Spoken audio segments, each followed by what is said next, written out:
त्यामुळे बोलतोय मी, काय ऐकून काय बोलत नाही. म्हणजे खऱ्या केसेस बाजूला ठेवायच्या आणि खोट्या केसेस टाकायच्या.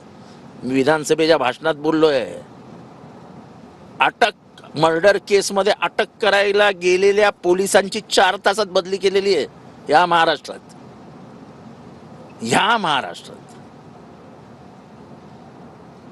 आणि नंतर ती मर्डर केसच गेली, बाहेर फेकली गेली. पण आता तुम्ही आंदोलनाला जाताय, बीडच्या दिशेने रवाना तर झालेला आहात, परंतु आता तुमची पुढची भूमिका काय असणार आहे? कारण की भूमिका स्पष्ट आहे की संतोष देशमुखच्या बायकोला न्याय मिळाला पाहिजे, तिच्या पुरापुरीला न्याय मिळाला पाहिजे. मी अजूनही सांगतो, पक्षविनिवेश बाजूला ठेवा असं मी काय म्हणतोय, तर संतोष देशमुख हा बीजेपीचा बूथचा अध्यक्ष होता. म्हणजे त्या मुंदडाताई आहेत, त्यांचा बूथ प्रमुख होता, म्हणजे आणि ते बीजेपीचा कार्यकर्ता होता. पण अशी जेव्हा मर्डर होते, करणारा कोण, झाला कोणाचा, हे तर विचार करायचा नाही. शोषण आणि शोषित या 2च जाती आहेत जगामध्ये. श्रीमंत आणि गरीब 2च जाती आहेत. तसं हे शोषण आणि शोषित.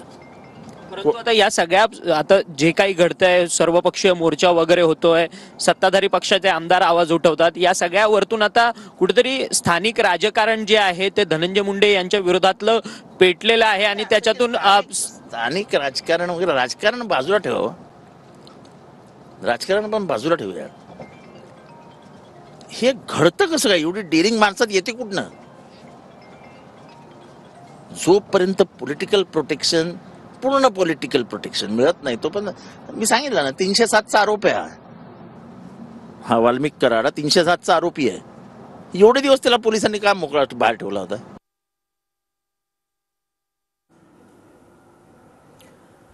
तर प्रत्येक कंत्राट हे पालकमंत्र्याच्या अवतीभोवतीच आहे, असं जितेंद्र आव्हाडांनी या ठिकाणी म्हटलेलं आहे. 19 दिवसानंतर सुद्धा आरोपी फरार ही अतिशय दुर्दैवाची बाब असल्याचं त्यांनी म्हटलंय.